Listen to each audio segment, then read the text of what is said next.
আমার প্রিয় ছাত্রছাত্রী, আজ তোমাদের জন্য আমি নিয়ে এসেছি দ্বাদশ শ্রেণীর বাংলার 2024-এর উচ্চ মাধ্যমিক পরীক্ষার বেশ কিছু গুরুত্বপূর্ণ কবিতার প্রশ্ন। যে প্রশ্নগুলো আমি তোমাদের আজকে দিতে চলেছি সেই প্রশ্নগুলো অবশ্যই তোমরা মনে রাখবে, যে সেগুলো তোমাদের যে টেস্ট পরীক্ষা 2024-এর ফাইনাল পরীক্ষার আগে যে 2023-এর ডিসেম্বরে যে টেস্ট হবে সেই টেস্ট পরীক্ষা, এবং তারপর বলতে হয় যে তার পরবর্তীকালে যে 2024-এ উচ্চ মাধ্যমিক পরীক্ষা, সেই উচ্চ মাধ্যমিক পরীক্ষাতে অবশ্যই এই প্রশ্নগুলো থাকবেই। এবং কবিতার ক্ষেত্রে বলে রাখি যে প্রশ্নগুলো আমি তোমাদের দিচ্ছি মাত্র 9টা প্রশ্ন। এই 9টা প্রশ্ন তোমরা যদি তৈরি করে রাখো তাহলে অবশ্যই বলতে হয় তোমাদের 2024-এর উচ্চ মাধ্যমিক পরীক্ষায় কবিতার যে বড় প্রশ্নগুলো এরপর আলাদাভাবে কিছু আর আসবে না। তো চলো চট করে দেখে নিই 2024 উচ্চ মাধ্যমিক পরীক্ষার বাংলার কবিতার সবচেয়ে গুরুত্বপূর্ণ প্রশ্নগুলো। তো দেখো, তোমাদের 2024 উচ্চ মাধ্যমিক পরীক্ষায় কবিতার মধ্যে সবচেয়ে গুরুত্বপূর্ণ যে জায়গাগুলো আছে সেগুলো হচ্ছে মহুয়া দেশ, আমি দেখি আর ক্রন্দনরতা জননীর পাশে। এই তিনটে পাঠ্য যদি তোমরা ভালো করে পড়ে নাও তাহলে এখান থেকে সব ব্রড কোশ্চেন তোমরা কমন অবশ্যই পেয়ে যাবে।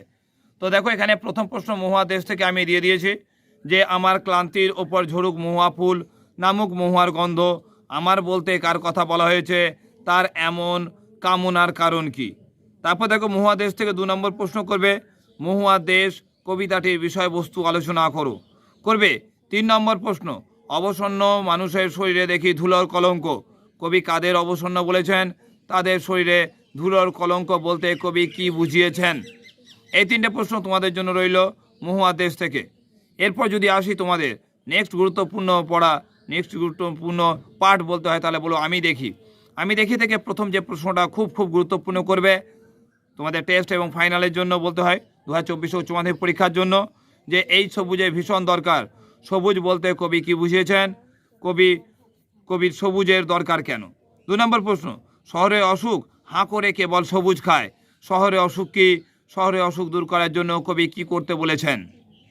এরপর দেখো 3 নম্বর প্রশ্ন রয়েছে গাছ আনো বাগানে বসাও, কার লেখা কোন কবিতার অংশ, ওর সঙ্গেই কবি গাছ এনে বাগানে বসাতে বলেছেন কেন। এরপর দেখো তোমাদের লাস্ট যে গুরুত্বপূর্ণ কবিতাটা, যেটা তোমাদের অবশ্যই পড়তে হবে, লাস্ট গুরুত্বপূর্ণ কবিতা, সেখান থেকে হচ্ছে তোমার ক্রন্দনরতা জননীর পাশে। এখান থেকে যে গুরুত্বপূর্ণ প্রশ্নটা পড়ে সবচেয়ে গুরুত্বপূর্ণ প্রথম প্রশ্ন সেটা হচ্ছে ক্রন্দনরতা জননীর পাশে কবিতাটির বিষয়বস্তু আলোচনা করে তার নামকরণের সার্থকতা বিচার করো। খুব গুরুত্বপূর্ণ, তোমরা অবশ্যই এটা পরীক্ষার জন্য করে রাখবে 2024-এর উচ্চ মাধ্যমিক পরীক্ষার জন্য অ্যাজ এ ব্রড কোশ্চেন। 2 নম্বর প্রশ্ন হিসেবে আমি বলবো আমি তা পারি না, কবি কি না পারার কথা বলেছেন, ওর সঙ্গে এই অবস্থায় কবি কি পারেন তা লেখো। এবং ক্রন্দনরতা জননীর পাশে কবিতা থেকে তোমাদের যে লাস্ট প্রশ্নটা করতে হবে সেটা হচ্ছে ক্রন্দনরতা জননীর পাশে কবিতায় কবি জননীকে ক্রন্দনরতা বলেছেন কেন, ওর সঙ্গে এই অবস্থায় কবির কি করণীয়। তো এই যে তোমাদের 9টা প্রশ্ন দিলাম, বলবো কবিতা থেকে এই 9টা প্রশ্ন তোমরা যদি ভালোভাবে প্রস্তুত করে যাও তাহলে অবশ্যই তোমাদের কবিতা থেকে আর কোনো ব্রড কোশ্চেন করতে হবে না। এইখান থেকে তোমরা অবশ্যই সব প্রশ্ন কমন পেয়ে যাবে।